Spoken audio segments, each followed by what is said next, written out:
Toyota, Ford, Volkswagen, Sasol and Dunlop.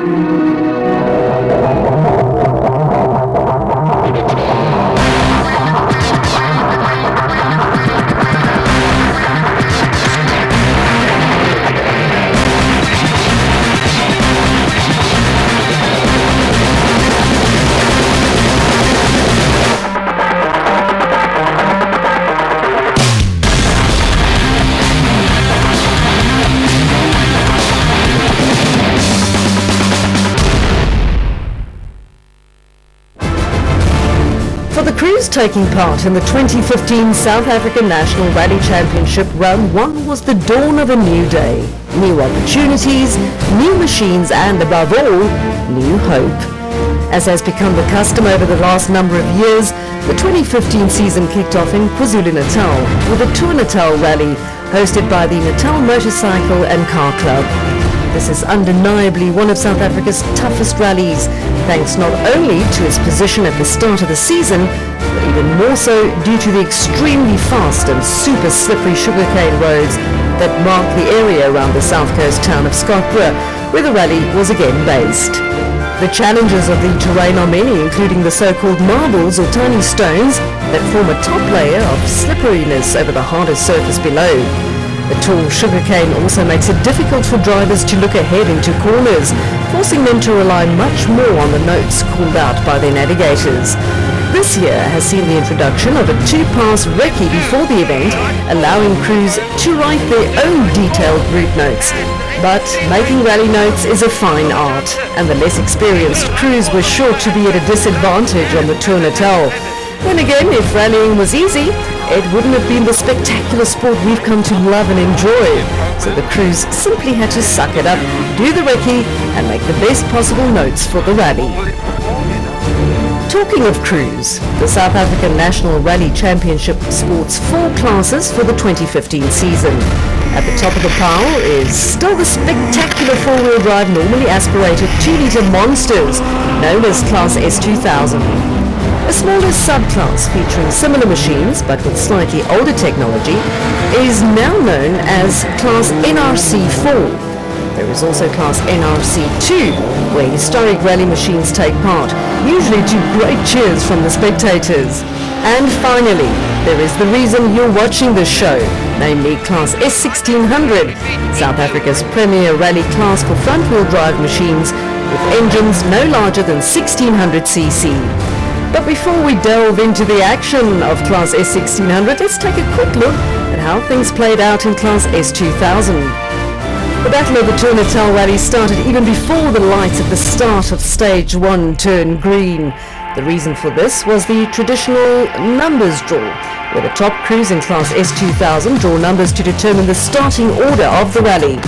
Drawing number 1 on Tour Natal, with its slippery coat of marbles on the stages, means a severe penalty. Whomever goes first will have to sweep the surface of its loose stones and hemorrhage time in the process. As it happened, it was defending champions Leroy Poulter and navigator Elvin Kutsia who drew the number 1 spot. And the moment the flag dropped for the start of the rally, it was clear that they were in trouble.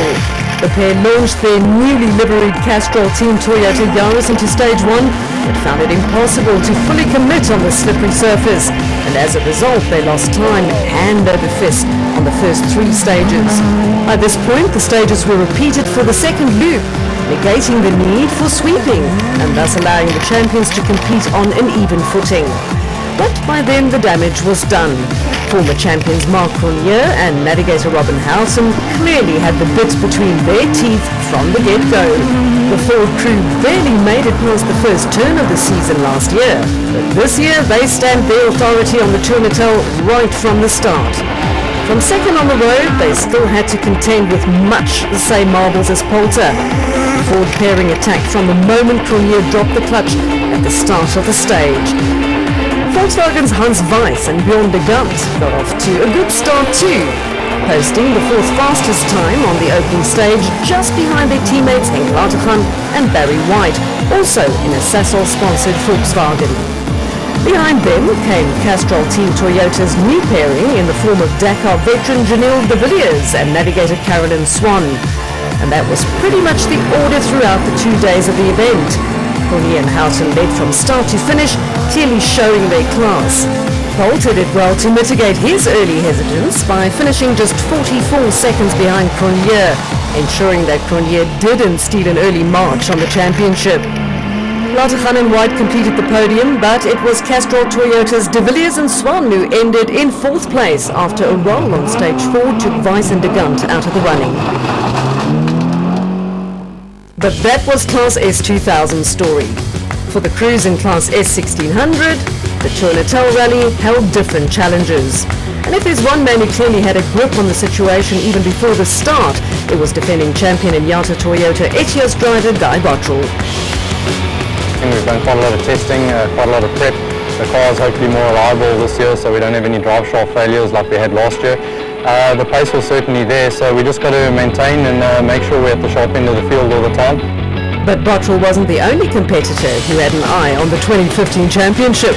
Runner-up in 2014 was Paulus Franken with navigator Henry Kern beside him in the Manitou Volkswagen Polo.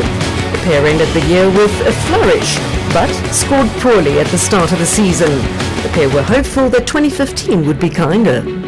Yeah, last year we finished our season strong, but we had a difficult start to the season, so definitely we're just going to focus on scoring points for this event. The surprise of the 2014 season was undoubtedly Andrew Hine and Robbie Coetzee in the Hine Sport Volkswagen Polo.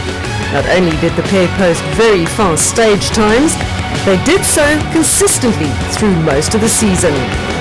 This paid off when they were locked in a final round battle for second place in the championship with Franken and Kern, but Hine lost out right at the end and had to settle for third. Now the crew was getting ready to face the new year, starting with the Tour Natal Rally. I think last year was a good year for us. We had no real expectation of anything and we ended up third on the championship. So this year we're hoping to build on that experience and go on better, you know. And then there was 2014's championship hopeful Chad van Beurden, who piloted his Gem Sport Volkswagen Polo to many first stage times, but got let down by the reliability of his steed. The former track racer will be hoping for better things to come this year.